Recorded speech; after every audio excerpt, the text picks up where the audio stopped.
மொர்தெகாய் தேவனுக்கு பயந்து நடந்ததான ஒரு மனிதன். All of us know about Mordecai, that Mordecai was a man who walked in the fear of God. ஆனா அந்த மொர்தெகாய்க்கு விரோதமாக ஆமான் என்ன செய்தார்? பெரிய ஒரு தூக்கு மேடையை செய்தார், அதிலே தூக்கி போட வேண்டும் என்று. But against this Mordecai, Haman had constructed a huge gallows in order to kill Mordecai. அந்த தூக்கு மேடையில அவர் போட வேண்டும் என்று சொல்லி அடுத்த நாள் ஆமான் ராஜாவினிடத்தில் பேச வேண்டிய அந்த முந்தின இரவு சரியான நேரத்துல ஆண்டவர் ராஜாவுக்கு தூக்கத்தை தரவில்லை. And the very next day when he had to be murdered, Mordecai had to be killed and hung on the gallows. The previous night God does not give the king sleep. தூக்கம் வரவில்லை. அகாஸ்வேரு ராஜாவுக்கு தூக்கம் வரவில்லை. He was not able to sleep. The king was not able to sleep. இரவு முழுவதும் அவர் நடக்கிறார். The entire night he walks restlessly. அந்த Chronicles அந்த நாளாகம புத்தகத்தை எடுத்து வாசிக்கிறாங்க. He takes the old chronicles and reads. அப்பொழுதுதான் அவர்கள் மொர்தெகாய் ராஜாவை எப்படியாக தப்புவித்தார் என்பதான அந்த போர்ஷன் கரெக்ட்டா அந்த பாகம் மாத்திரம் வாசிக்கிறாங்க. So that is when they take the right part and they read the portion where Mordecai had helped the king once upon a time. அப்பொழுது ராஜா கேக்குறார், மொர்தெகாய்க்கு அதற்காக என்ன செய்யப்பட்டது?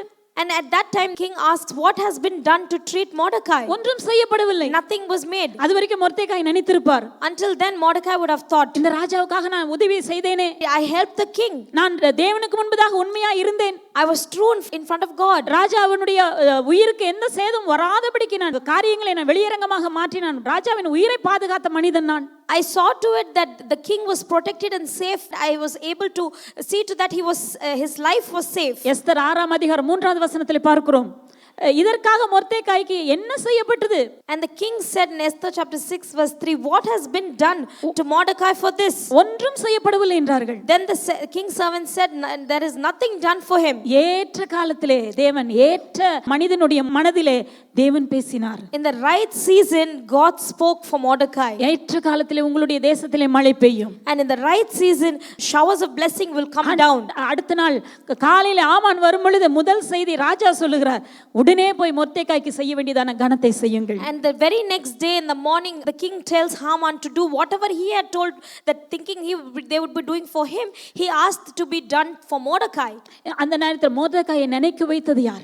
What made the king think about Mordecai at that time? கர்த்தர் ஏற்ற காலத்திலே அவர் எப்பயோ செய்ததான உதவியை ஏற்ற நேரத்தில் சிந்திக்க வைத்தார் பாருங்க. Because it was done a long time ago, but at the right time God made him think. அதுதான் நம்முடைய தேவன். That is our God. ராஜாவின் இருதயம் கர்த்தருடைய கரத்தில் இருக்கும் நீர்க்கால்களை போல் இருக்கிறது. The king's heart is in the hand of the Lord, and as the rivers of water doth he turn it whithersoever he wills. ஆகவே இன்றைக்கும் நம்முடைய தேவன் வல்லமையுள்ளவர். அவருடைய இன்றைக்கும் ராஜாக்களுடைய இருதயம் கர்த்தருடைய கரத்தில் இருக்கும் நீர்க்கால்களை போல் இருக்கிறது. Even today the king's heart is in the hand of the Lord, and he turns it as he turns the rivers of water. ஆகவே எனக்காக யார் பேசுவார் என்று நினைக்காதீர்கள். Therefore don't wonder who will talk for me. எனக்காக யார் என்னுடைய காரியத்தை குறித்து பேசுவார்கள்? Who will go speak on my behalf? என்னுடைய காரியங்கள் என்னுடைய தேவைகள் எப்படி சந்திக்கப்படும்? How will my needs be met? எனக்காக யார் உதவி செய்வார்கள்? Who is there to help me?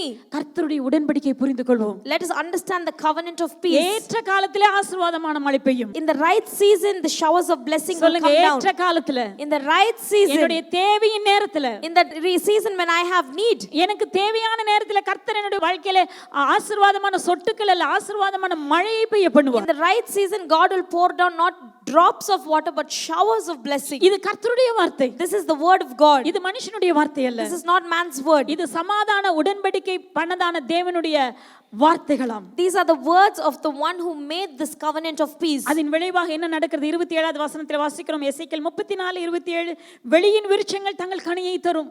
And as a result, what happens because of the showers of blessing? ஏன்னா உங்களையே ஆண்டவர் ஆசீர்வாதமாக மாற்றி விட்டார். Because God has changed you into a blessing. சொல்லுங்க, உங்களையே ஆசீர்வாதமாக மாற்றி. I am a blessing. சொல்லுங்க, I am a blessing. நான் ஒரு ஆசீர்வாதம். I am a blessing. நான் சாபம் அல்ல.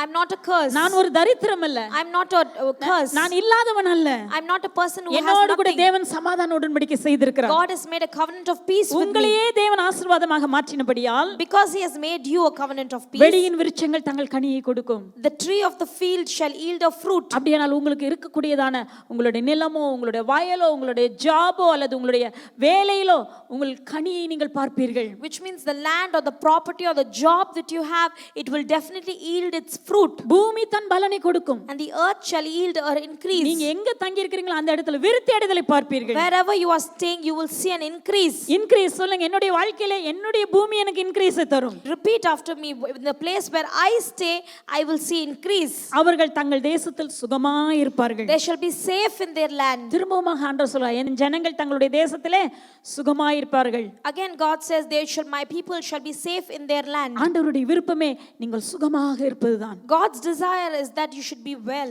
அதுதான் ஆண்டவருடைய சமாதான உடன்படிக்கை செய்ததான தேவனுடைய விருப்பமாம். This is the desire of the God who made this covenant of peace. அன்றைக்கு மொர்தெகாய்க்கு செய்த தேவன் இன்றைக்கு உங்களுடைய வாழ்க்கையில செய்ய மாட்டாரா? The same God who spoke on behalf of Mordecai, wouldn't he do the same for you? நிச்சயமாக செய்வார். He would definitely do பல it. மடங்கு செய்வார். ரெட்டிப்பாக செய்வார். He will do it in many measures, in double fold. ஆண்டவர் ரெட்டிப்பாக எனக்கு செய்ய போறார். He is சொல்லுவோம். going to render double unto you. ரெட்டிப்பாக நான் பெற்றுக்கொள்ள You are போகிறேன். going to receive double fold. ஏற்ற காலத்தில் என்னுடைய தேசத்திலே மழை பெய்யும். And in the right season there will be showers of blessing. உங்களுடைய பிள்ளைகளுக்கான திருமணமானாலும் சரி, உங்களுடைய வாழ்க்கையில நடக்க வேண்டியதான காரியங்கள், பிள்ளை பெறுகிறதாக இருந்தாலும் எதுவானாலும் ஏற்ற காலத்தில் அந்தந்த காரியங்கள் நடக்கும். Whether it's the marriage of your children or whether it's the birth of a child for your child, that will also take place in the right time. ஆனா நீங்க உடன்படிக்கையின் பிள்ளை, அதை மறந்துடாதீங்க. But never forget that you are a child of the covenant. நீங்கள் சமாதான உடன்படிக்கை உங்களோடு கூட இருக்கிறது. And the covenant of peace is with you.